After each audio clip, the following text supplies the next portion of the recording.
Then night gather around. There are battles that are won by overwhelming strength, and there are battles that are won because ordinary people refuse to surrender. Dunkirk was one of those battles. It is the spring of 1940. The German war machine has swept across Europe with terrifying speed. Belgium is collapsing. France is falling. Roads are clogged with refugees. Smoke rises from burning towns.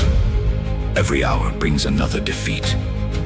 Nearly 400,000 Allied soldiers are trapped against the sea.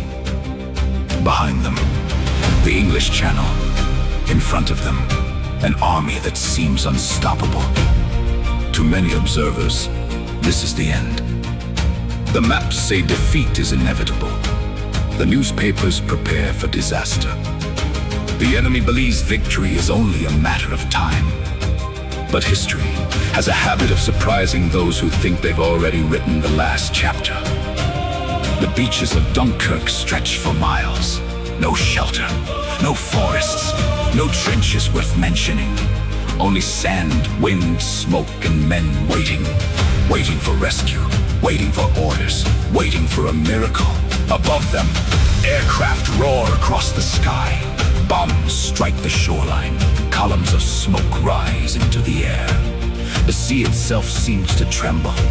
Every explosion reminds those young soldiers that tomorrow is not guaranteed. And yet, they hold the line. They don't panic. They don't abandon each other. They wait. Across the water, something extraordinary begins to happen. Not enormous battleships alone, not mighty cruisers alone. Fishing boats, pleasure craft, river launches, lifeboats, tugboats, anything that could float. Civilian captains leave their homes. Some have never faced enemy fire. Some have never imagined steering into a war. Yet they go anyway. Not because someone promised them glory, not because history would remember their names. They go because fellow human beings are waiting, because courage doesn't always wear a uniform. Wave after wave, they cross the channel. Each journey is a gamble.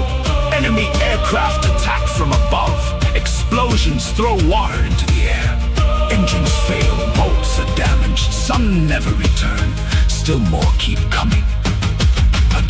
Again and again. One exhausted soldier climbs aboard. Then another, then another. Each life saved is one more family that will one day embrace a son, a brother, a husband, a father. The evacuation continues day after day. The impossible slowly becomes reality. Hundreds become thousands. Thousands become tens of thousands, until more than 300,000 Allied troops escape the trap. Not because the battle was won, but because hope refused to surrender. Now listen carefully. As a general, I've studied campaigns across generations. Victory isn't always measured by the ground you capture. Sometimes it's measured by the people you bring home. Sometimes leadership means refusing to leave your soldiers behind. Sometimes the greatest act of courage is not charging forward. It's standing firm long enough for someone else to live. Dunkirk was not the end of the war. It was the beginning of something greater. Those rescued soldiers would fight again. They would defend freedom again. They would help liberate Europe. The enemy celebrated too early, because they misunderstood one thing. You can surround an army, but you cannot surround determination. You can destroy equipment, but you cannot destroy courage. You can force men onto a beach, but you cannot extinguish hope. That lesson echoes through every generation. When the odds seem impossible, when defeat looks certain, when every road appears closed, remember Dunkirk. Remember the fishermen who became heroes. Remember the volunteers who sailed into danger. Remember the soldiers who stood shoulder to shoulder while the world held its breath. History does not belong only to the strongest. It belongs to those who refuse to quit. That beach became more than sand. It became a promise that freed people will stand together.